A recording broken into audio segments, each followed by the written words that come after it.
Assalamualaikum warahmatullahi wabarakatuh.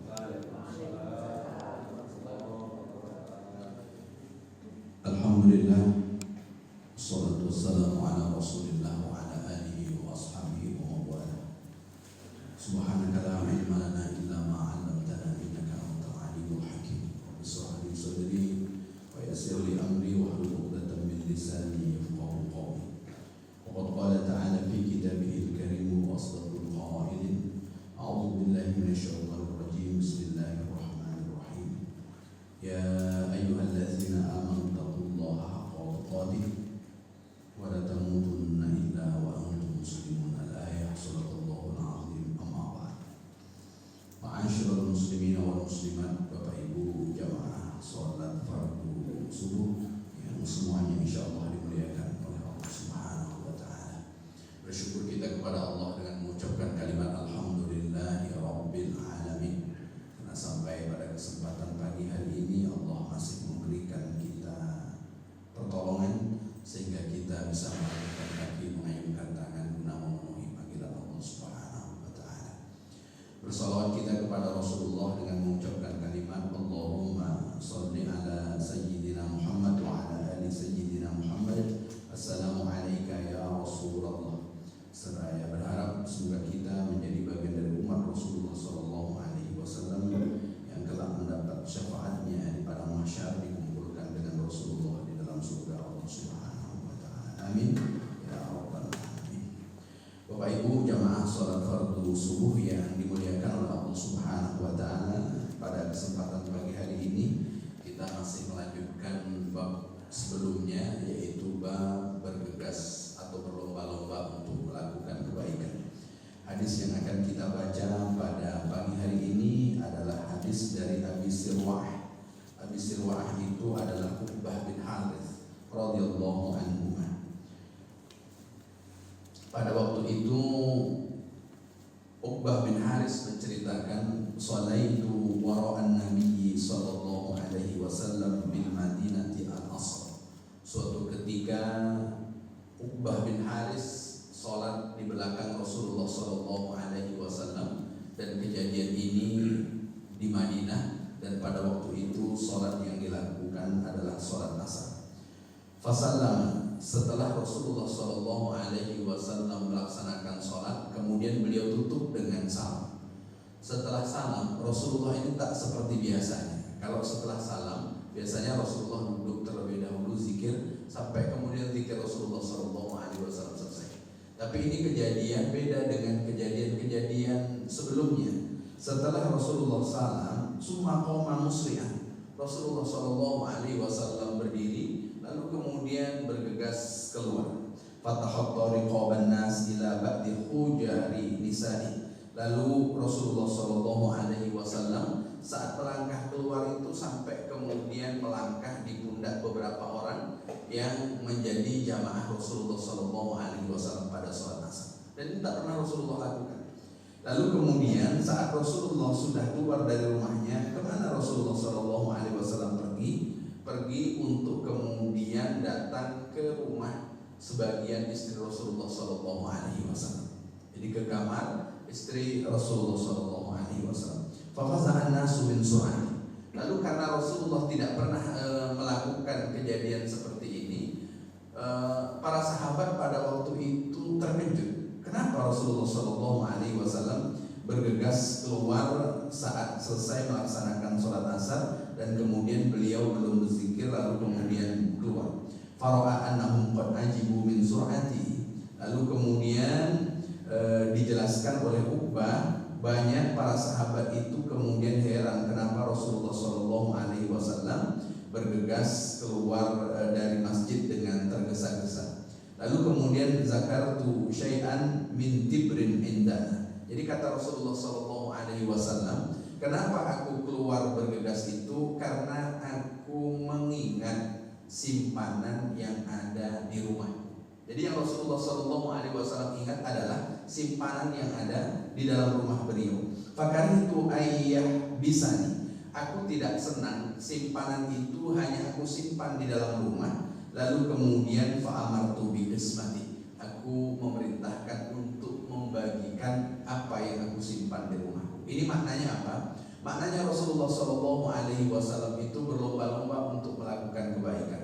Rasulullah itu bergegas cepat untuk melakukan kebaikan, sampai uang yang disimpan di dalam rumah saja tidak membuat Rasulullah tenang, sehingga ketika Rasulullah selesai sholat, langsung Rasulullah SAW keluar untuk kemudian datang ke rumahnya, untuk kemudian mengambil yang beliau simpan itu, dan kemudian Rasulullah SAW memerintahkan untuk kemudian membagikan apa yang kemudian beliau simpan. Hadis ini diriwayatkan oleh Imam Bukhari.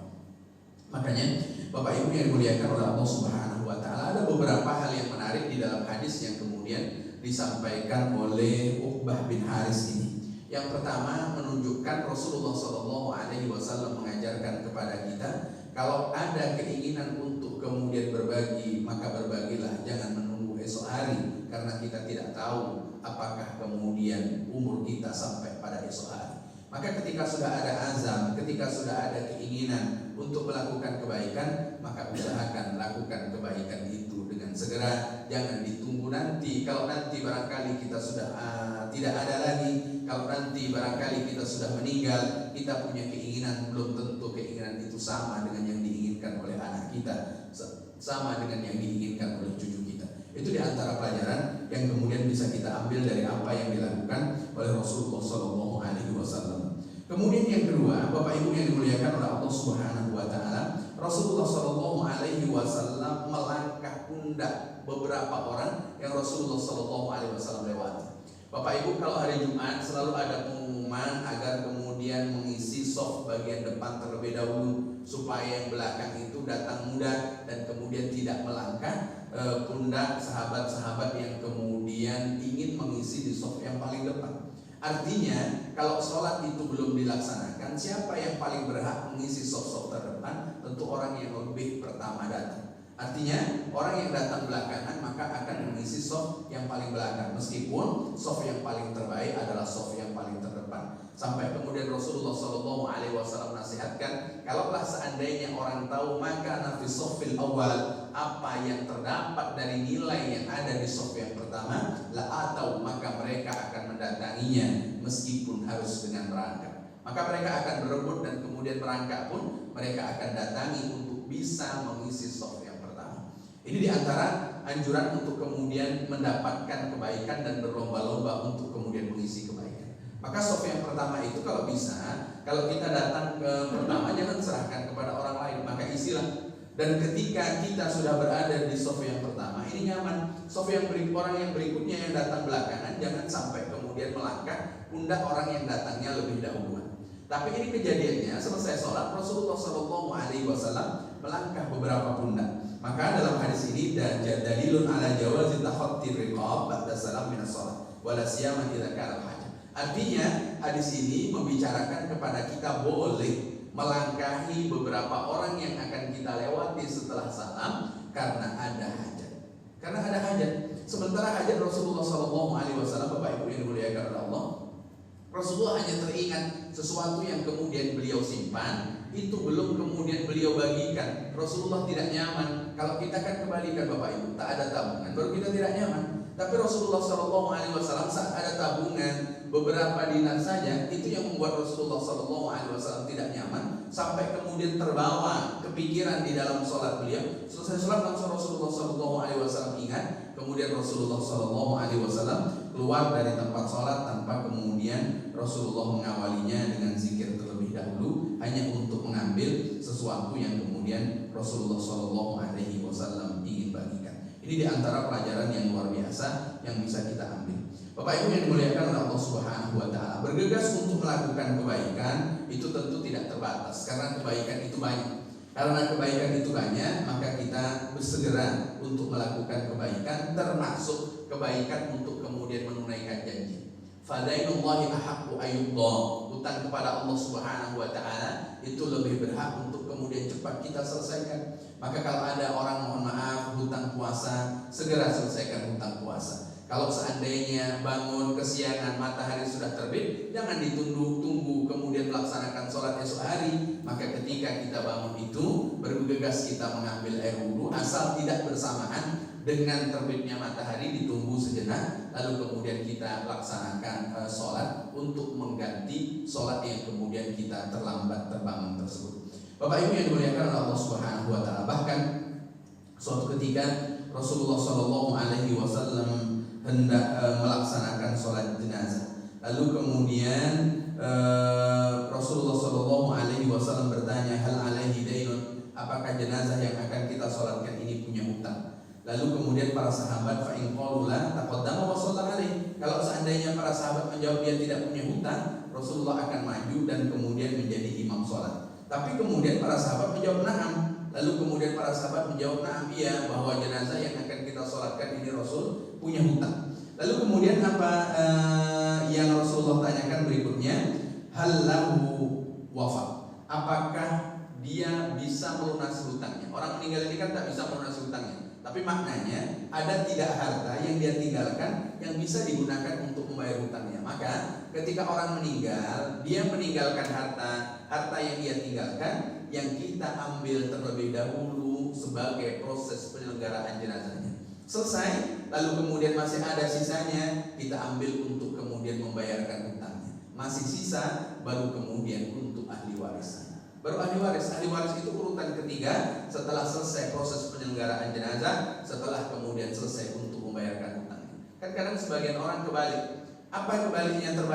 Dia gunakan untuk ahli waris terlebih dahulu. Hutang kan hutang ayah, bukan hutang saya. Dan harta yang ditinggalkan ayah, yang ditinggalkan ibu itu kemudian untuk saya. Dan Rasulullah SAW pada waktu itu tanya, apakah ada yang akan melunasi hutangnya?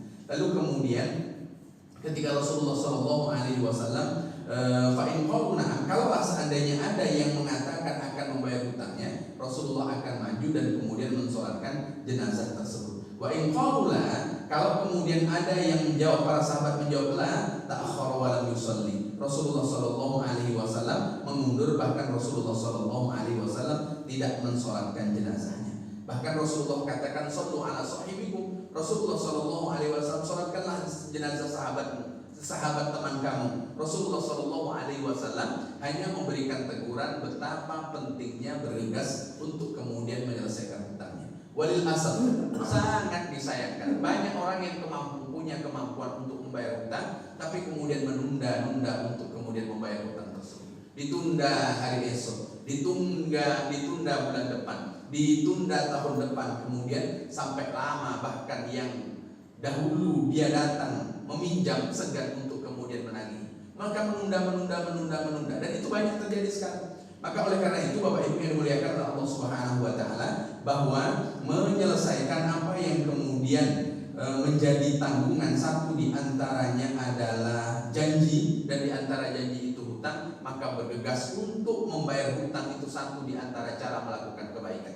Dan kapan Rasulullah SAW mensolatkan jenazah, yang Rasulullah pertama tanya apakah ada hutang, tidak lain tidak bukan setelah kemudian Abu Qatadah mengangkat tangan. Apa kata Abu Qatadah? Abu Qatadah mengangkat tangan, dinaroni alayya. Dalam satu riwayat Abu Qatadah mengatakan, 2 dinar itu biar aku yang membayarnya wahai Rasulullah Sallallahu Alaihi Wasallam. Berarti pertanyaan Rasulullah, apakah akan ada yang melunasinya? Ternyata yang melunasinya itu adalah Abu Qatadah. Kenapa Abu Qatadah rela melunasi hutang sahabatnya? Karena Abu Qatadah tidak menginginkan sahabatnya masuk ke liang lahatnya masih menanggung hutangnya. Jadi tidak ingin. Itu sahabat pada zaman Rasulullah SAW bukan sekadar sahabat duduk jumpa di kedai kopi, tapi kemudian tidak akan membiarkan sahabatnya masuk ke liang lahatnya untuk kemudian menanggung hutang terbesar. Datang kepada Allah Subhanahu wa taala, tapi hak sesama manusia belum selesai. Kalau hak kepada Allah Subhanahu wa taala barangkali sudah Allah Subhanahu wa taala selesaikan ketika dia wafat. Bisa jadi kemudian Allah Subhanahu wa taala hadirkan rahmat saat dia berada di alam barzakh. Tapi kalau kemudian hak sesama dengan manusia itu tidak akan selesai. Maka Abu Qatadah lalu kemudian bergegas untuk melakukan kebaikan, dan Abu Qatadah lah yang melunasi hutang sahabatnya. Mungkin bagi kita Bapak Ibu, kalau hutang teman itu 200.000 mudah kita untuk kemudian membebaskannya. Tapi kalau hutang teman sudah 2 juta, apalagi masa pandemi, pikir-pikir juga akan melunasi hutang sahabatnya. Dan inilah diantara yang dicontohkan oleh Rasulullah Sallallahu Alaihi Wasallam tentang bagaimana Rasulullah Sallallahu Alaihi Wasallam sendiri bergegas untuk melakukan kebaikan, meskipun kebaikan yang Rasulullah lakukan hanya ada beberapa dinar, tapi Rasulullah lalu kemudian sampai meninggalkan beberapa hal yang sunnah, di antaranya zikir selesai melaksanakan sholat. Rasulullah bergegas pulang ke rumah hanya untuk kemudian membagikan apa yang kemudian beliau simpan. Ini di antara hal yang luar biasa yang Rasulullah SAW motivasikan kepada kita. Kalau sudah ada niat, kalau sudah ada azam, kalau sudah terbesit di dalam hati untuk melakukan kebaikan, dan kita punya sesuatu untuk melakukan kebaikan tersebut, maka kemudian ditunda. Betapa banyak ketika kita menunda, justru waktu untuk melakukan kebaikan itu kadang habis. Contoh sederhana Bapak Ibu yang dimuliakan oleh Allah, kita bangun jam 3.30. Niat kita mau bangun, tapi masih jam 3.30 dan kemudian azan subuh nanti jam 4.45 atau jam 4.50. Tunggulah agak nambah 10 menit.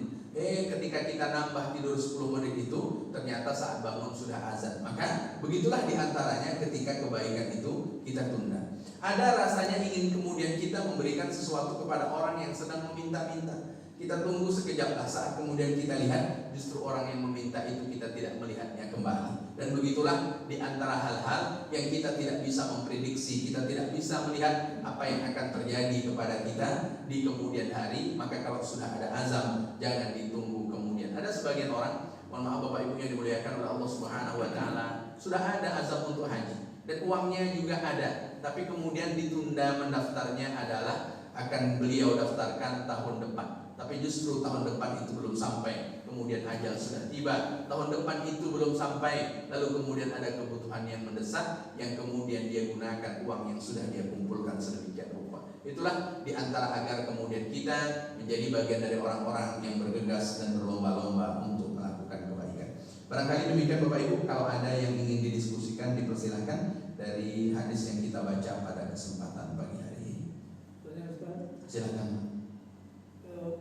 Waktu yang terlarang untuk sholat itu apakah hanya berlaku untuk sholat mutlak atau berlaku juga untuk sholat yang ada sebabnya?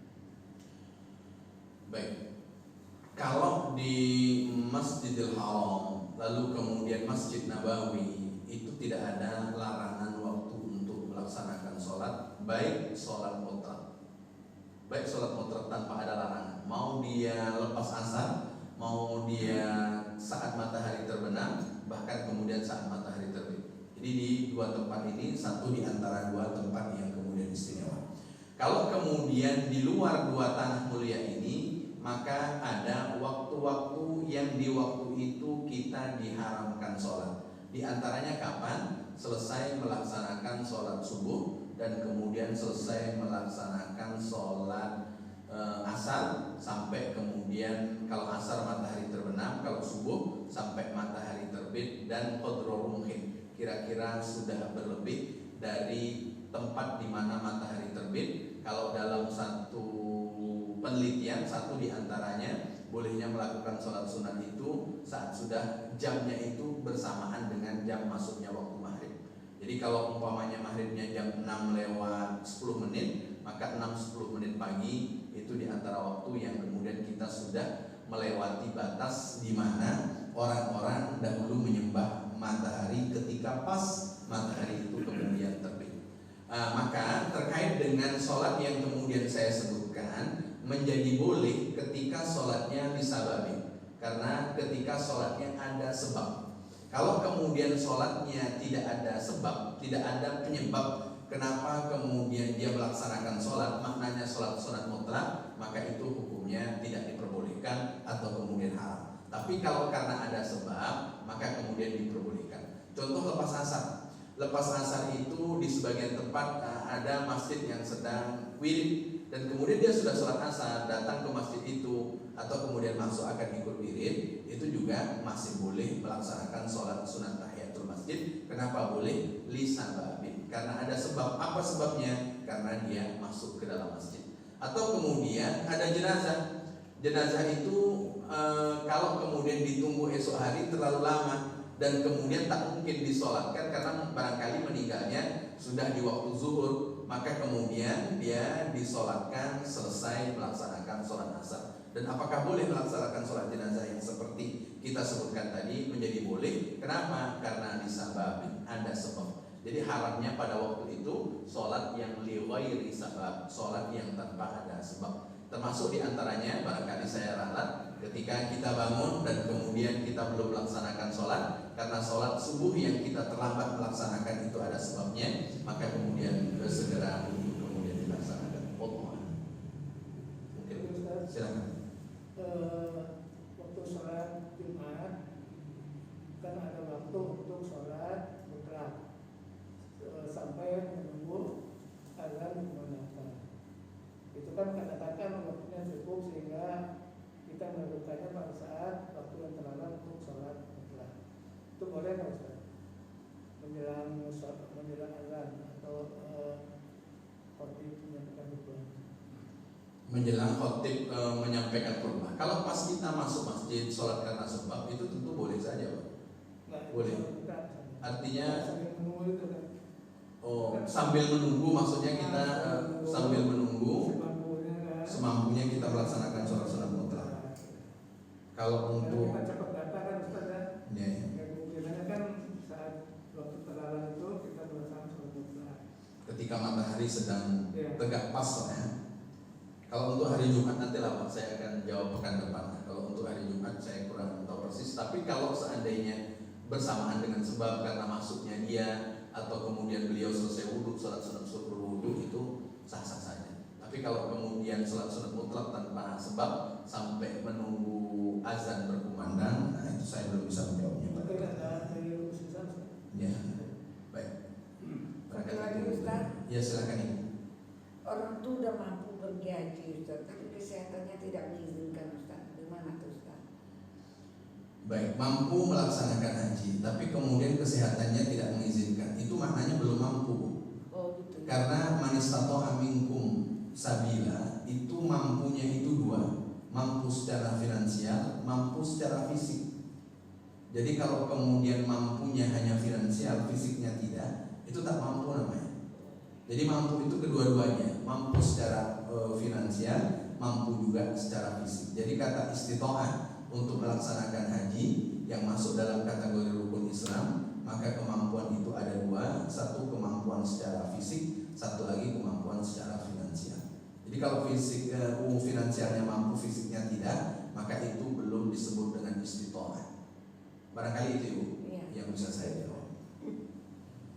Silakan. Dengan sholat jenazah tadi Pak Ustaz, apakah kita bisa seorang imam itu menanyakan ini ada utangnya enggak? Kalau kenyataannya kan Pak Ustaz, setelah dimakamkan baru apabila setelah mau dimakamkan ada ahli waris yang mengatakan apabila ada utang-utangnya bisa berhubungan dengan kami untuk kami selesaikan. Tapi kan sudah dilaksanakan sholatnya Pak Ustaz. Yang pertama Pak Ustaz, kedua Pak Ustaz, terkait dengan orang yang meninggal dunia yang punya hutang. Ini hutangnya ada di bank nih Pak Ustaz. Di bank itu kan tentunya ada agunan gitu ya Pak Ustaz. Tapi pada saat itu Pak Ustaz setelah meninggal dunia mereka memang bagi waris itu Pak Ustaz. Jadi hutang yang ada di bank itu dibiarkan saja Pak Ustaz, nggak dilunasi dengan alasan bahwasanya di bank itu kan ada agunannya. Tapi sampai kenyataannya sekarang agunannya itu susah dijual Pak Ustaz. Tidak bisa juga sampai sekarang hutang itu selesai. Itu gimana Pak Ustaz? Apakah ahli warisnya menyelesaikan hutang itu, ataukah membiarkan hutang itu karena agunannya itu ada apanya gitu Pak Ustaz? Kalau dijual. Pertama, boleh tidak Imam menanyakan terkait dengan apakah jenazah ini punya hutang? Boleh. Imam boleh menanyakan. Imam boleh menanyakan apakah jenazah ini punya hutang. Seperti yang Rasulullah SAW tanyakan. Boleh. Kemudian di kita kebiasaan itu ketika akan memberangkatkan jenazah. Karena memberangkatkan jenazah maka tentu tak ada orang yang mengatakan dia punya hutang. Toh kalau ada menyampaikan belakangan. Maknanya apa? Kalau bisa sebelum jenazah itu masuk ke liang lahat, dia sudah tahu dahulu keluarga sahabat yang hadir pada waktu itu bahwa yang bersangkutan itu punya hutang. Tapi di sisi lain ada yang Rasulullah SAW pesankan, ketika engkau datang bertakziah, wala taqulu hajran, jangan bertutur kata kecuali yang baik-baik saja. Hutang ini kan satu di antara hal yang di satu sisi ada tidak baiknya kepada yang bersangkutan. Nah, dia kaitannya dengan itu. Jadi katakan yang baik-baik saja, maka hanya diumumkan kalau nanti ada ahli waris ini punya sangkutan almarhumah ini punya sangkutan kepada bapak ibu, mohon untuk menghubungi ahli waris. Dan ketika ini disampaikan maka sampaikan. Kalau kita halalkan, kalau keberatan kita katakan. Supaya apa? Supaya ahli waris nanti tidak langsung membagikan hartanya sebelum kemudian untuk melunasi hutang almarhum atau almarhum. Itu tujuannya. Jadi tujuannya di situ. Kemudian yang kedua, hutang di bank karena ada agunan maka ahli waris tidak memikirkan untuk menyelesaikan meskipun kemudian agunannya itu susah untuk dijual oleh perbankan dan kemudian lain sebagainya. Rasulullah pernah didatangi oleh seseorang dari Bani Salmah.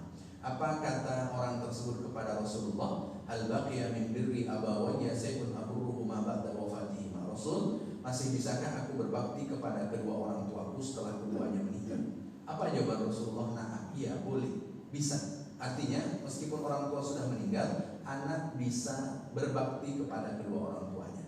5 di antara jawaban Rasulullah SAW itu adalah merealisasikan janjinya. Itu wa ibqa'un bi uhudihima. Itu jawaban Rasulullah. Artinya merealisasikan janji orang tua yang dahulu pernah diucapkan dan belum terselesaikan saat orang tua sudah meninggal, anak yang meneruskannya sebagai anak yang dihitung berbakti kepada kedua orang tua. Dan amal terbaik setelah sholat pada waktunya adalah birrul walidain, berbakti kepada kedua orang tua. Maka anak ketika membayarkan sebagai anak yang berbakti kepada kedua orang tua. Kalau hutangnya sudah dibayarkan, agunannya diambil, itulah yang kemudian dipikirkan untuk kemudian dibagi di antara ahli waris kita. Jadi mana yang potensi untuk laku itu jual dahulu untuk membayar hutang orang tuanya. Itu diantaranya kalau ingin jadi anak yang dihitung birrul walidain. Dan tak ada yang lebih baik bagi orang tua setelah mati kecuali anak soleh yang mendoakan orang tuanya. Kalau membagi warisannya banyak anak yang mau. Tapi kalau kemudian anak yang memikirkan bagaimana selesai hutang orang tuanya, kalau masih ada sisa baru kemudian dibagi, ya itulah yang kemudian sulit untuk bicara. Maka ini yang perlu didudukkan terlebih dahulu. Bukan, nah itu kan ada agunannya, itu kan emak dahulu yang hutang, itu kan bapak dahulu yang hutang, bukan kita.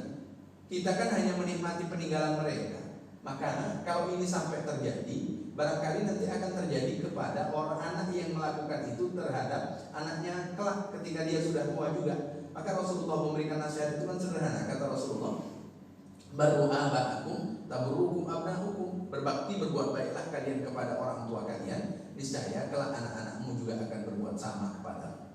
Artinya seperti itu yang Rasulullah SAW sebutkan. Istilahnya kalau orang menyebut sekarang itu seperti hukum karma. Tapi kata Rasulullah, artinya orang berbuat baik itu tak ada balasannya ilal ihsan, kecuali kepada kebaikan juga. Kalau dia berbakti kepada kedua orang tuanya, maka kelak insya Allah anaknya juga akan berbakti kepadanya. Itu yang Rasulullah SAW pesan. Barangkali itu yang kemudian bisa saya jawab. Ustaz, umumnya kan memang ada bank ya kalau meninggal yang menyewa itu dibebaskan dari hutang. Ada yang memberikan tugas seperti itu kan. Jadi semuanya bebas karena yang sebelum meninggal. Sehingga Agunannya dipulangkan. Tapi kalau memang seperti itu ya sudah.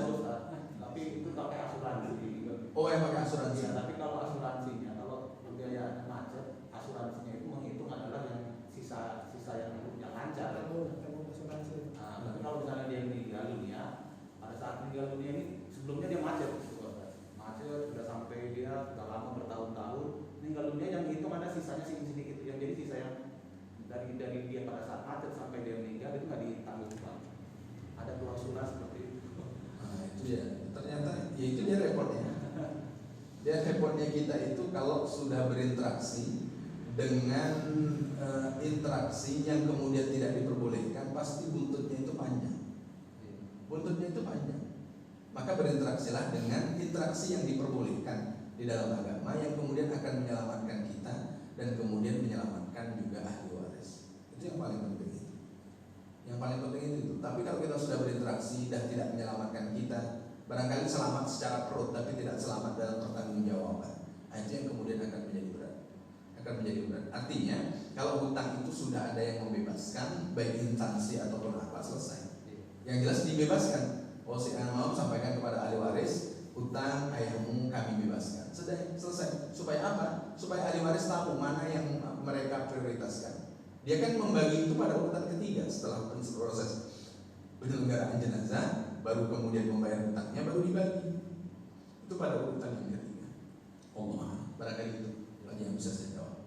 Barangkali demikian Bapak Ibu yang bisa saya sampaikan pada kesempatan pagi hari ini. Tutur kata yang tak berkenan saya mohon maaf. Semoga kita menjadi orang-orang yang Allah Subhanahu wa taala bebaskan dari lilitan hutang. Amin. Ya rabbal alamin. Kita tutup dengan doa kafaratul majelis. Subhanallah